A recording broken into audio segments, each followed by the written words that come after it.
आपको क्या लगता है लाइफ के सबसे बड़े चेंजेस क्या वो बहुत सोच समझकर बनाए गए प्लान से आते हैं? शायद नहीं। अक्सर वो एक ऐसे मोमेंट से आते हैं जिसके लिए हम बिल्कुल तैयार नहीं होते। मेरी कहानी की शुरुआत भी कुछ ऐसी ही थी।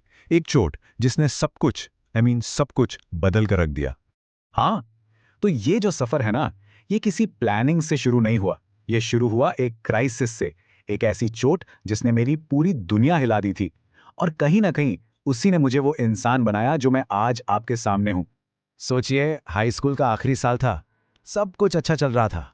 हम प्रैक्टिस कर रहे थे और तभी मेरे एक टीममेट के हाथ से बेसबॉल बैट छूट गया। वो हवा में घुमा और सीधा, बिल्कुल सीधा मेरी आंखों के बीच आकर लगा। उफ!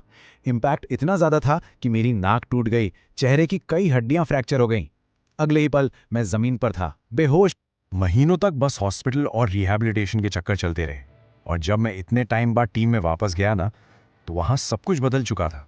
पता है क्या हुआ? मुझे वर्सिटी बेसबॉल टीम से निकाल दिया गया। I can't tell you how humiliating that was. ऐसा लगा जैसे मेरा सपना, मेरी आइडेंटिटी, सब कुछ एक झटके में खत्म हो गया।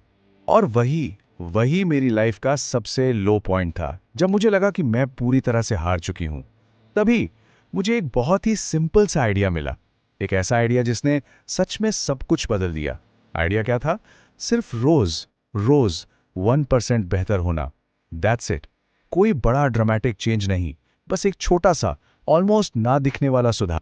और इसी को मैं कहती हूँ एक एटॉमिक हैबिट। देखिए, एटम क्या होता है? एक बहुत ही छोटा टाइनी सा पार्टिकल जिसको हम देख भी नहीं सकते, है ना? लेकिन उसके अंदर ज़बरदस्त पावर छिपी होती है। तो एटॉमिक हैबिट्स भी बिल्कुल वैसी हैं। ये ऐसी छोटी छोटी आदतें हैं जो एक बड़े सिस्टम का पार्ट बन जाती हैं और टाइम के साथ कमाल के रिजल्ट्स देती। और ये सिर्फ मेरी पर्सनल कहानी नहीं है। चलिए एक रियल वर्ल्ड एग्जांपल देखते हैं। ब्रिटिश साइकिलिंग टीम के बारे में सोचिए। लगभग 100 सालों तक ये टीम बिल्कुल एवरेज थी, मीडियोकर। इमेजिन, 100 साल में उनके नाम पर सिर्फ एक ओलंपिक गोल्ड मेडल था। फिर टीम ने डेव ब्रेल्सफोर्ड को नया डायरेक्टर बनाया और उन्होंने एक नया कॉन्सेप्ट इंट्रोड्यूस किया, the aggregation of marginal gains. मतलब छोटी छोटी जीतों को जोड़ना। ब्रेल्सफोर्ड का सिंपल सा बिलीफ था कि अगर आप साइकिलिंग से जुड़ी हर एक चीज में सिर्फ 1% इंप्रूवमेंट ले आए, तो इन सारे छोटे छोटे इंप्रूवमेंट्स का टोटल एक बहुत बड़ा फर्क पैदा करेगा। और उन्होंने ऐसी ऐसी जगहों पर सुधार किए जिनके बारे में कोई सोच भी नहीं सकता था। जैसे उन्होंने अलग अलग मसाज जेल्स टेस्ट किए ताकि रिकवरी फास्ट हो। एक सर्जन को हायर किया just to teach proper hand washing. Can you believe it? हर राइडर के लिए परफेक्ट पिलो और मैट्रेस ढूंढा गया। यहां तक कि टीम के ट्रक को अंदर से व्हाइट पेंट करवाया गया ताकि धूल का एक छोटा सा कण भी ना छूटे। तो इस सब का नतीजा क्या निकला? नतीजा कमाल का था। सिर्फ 5 साल के अंदर 2008 के बीजिंग ओलंपिक्स में ब्रिटिश साइकिलिंग टीम ने अवेलेबल गोल्ड मेडल्स में से 60% जीत लिए। 60%!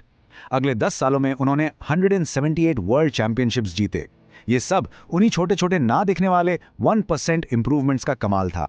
ओके, तो अब आप शायद ये सोच रहे होंगे कि ठीक है, मैं भी चेंजेस कर रही हूँ, मैं भी मेहनत कर रही हूँ, लेकिन मुझे रिजल्ट्स क्यों नहीं दिख रहे हैं? और ये बहुत ही कॉमन प्रॉब्लम है, ट्रस्ट मी। इसका जवाब प्लेटो ऑफ लेटेंट पोटेंशियल नाम के एक कॉन्सेप्ट में छिपा है, जिसका मतलब है छिपी हुई क्षमता का एक पठार। इसको समझने के लिए ना एक बहुत सिंपल सा एग्जांपल लेते हैं। इमेजिन कीजिए कि आपके सामने टेबल पर एक आइस क्यूब रखा है और कमरा ठंडा है। मान लीजिए टेम्परेचर है 28 डिग्रीज। अब कमरा धीरे धीरे गर्म होना शुरू होता है। टेम्परेचर 29 डिग्रीज हुआ, फिर 30, फिर 31। देखिए, आप मेहनत कर रहे हैं, राइट? टेम्परेचर बढ़ रहा है, लेकिन उस आइस क्यूब पर कोई असर नहीं दिख रहा। वो अभी भी वैसा का वैसा ठोस है। ऐसा लगता है ना जैसे सारी मेहनत बेकार जा रही है, कुछ हो ही नहीं रहा।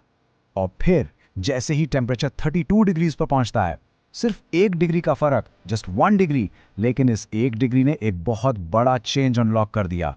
बर्फ पिघलना शुरू हो जाती है। तो वो सारी एनर्जी, वो सारी मेहनत जो 31 डिग्रीज तक बेकार लग रही थी ना, वो असल में वेस्ट नहीं हो रही थी, वो पोटेंशियल बिल्ड कर रही थी। अब बिल्कुल यही चीज हमारी हैबिट्स के साथ होती है। जो ब्रेक थ्रू मोमेंट्स होते हैं ना, वो अक्सर पहले किए गए बहुत सारे एक्शंस का रिजल्ट होते हैं। तो अगर आपको अभी रिजल्ट्स नहीं दिख रहे हैं, तो हिम्मत मत हारिए।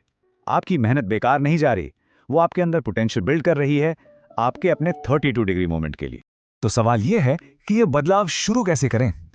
इसके लिए 4 सिंपल लॉज हैं और आज हम बात करेंगे पहले लॉ की, जो है मेक इट ऑब्वियस। यानी जो भी अच्छी आदत आप बनाना चाहते हैं उसके क्यूज को, उसके इशारों को हमेशा अपनी नजरों के सामने रखो। एक हॉस्पिटल की कैफेटेरिया में एक बहुत इंटरेस्टिंग स्टडी हुई। उन्होंने क्या किया, बस वहां पानी की बॉटल्स की संख्या बढ़ा दी और उन्हें एंट्रेंस के पास रख दिया जहां सबकी नजर पड़े। सिर्फ इस एक छोटे से बदलाव से पानी की सेल 25.8% बढ़ गई। सोचो, उन्होंने लोगों को कोई लेक्चर नहीं दिया, मोटिवेट नहीं किया, बस पानी को ऑब्वियस बना दिया। पता है, हमारा दिमाग ना इन क्यूज को पहचानने में एक्सपर्ट है।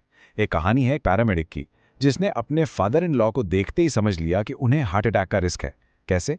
क्योंकि कई सालों के एक्सपीरियंस ने उसके दिमाग को उन छोटे छोटे सटल क्यूज को पहचानना सिखा दिया था जो खतरे का इशारा करते हैं।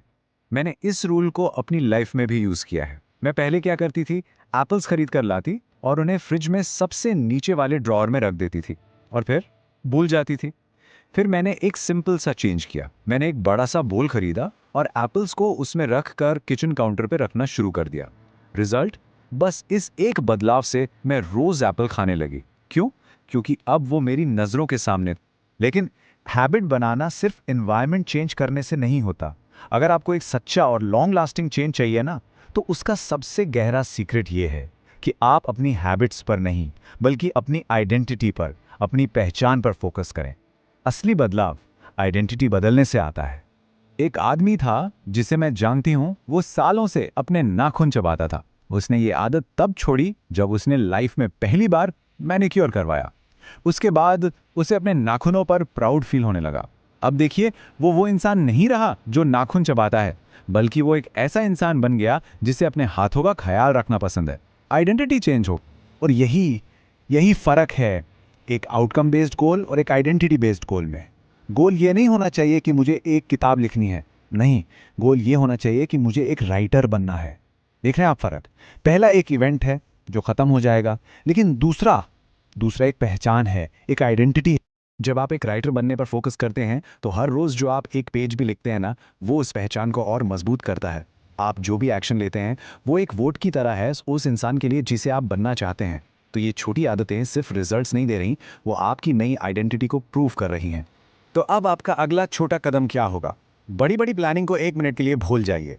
बस उस एक छोटे से बदलाव पर फोकस कीजिए जो आप आज, अभी, इसी वक्त कर सकते हैं। हमेशा याद रखिए, असली गोल एक किताब पढ़ना नहीं है, गोल है एक रीडर बनना।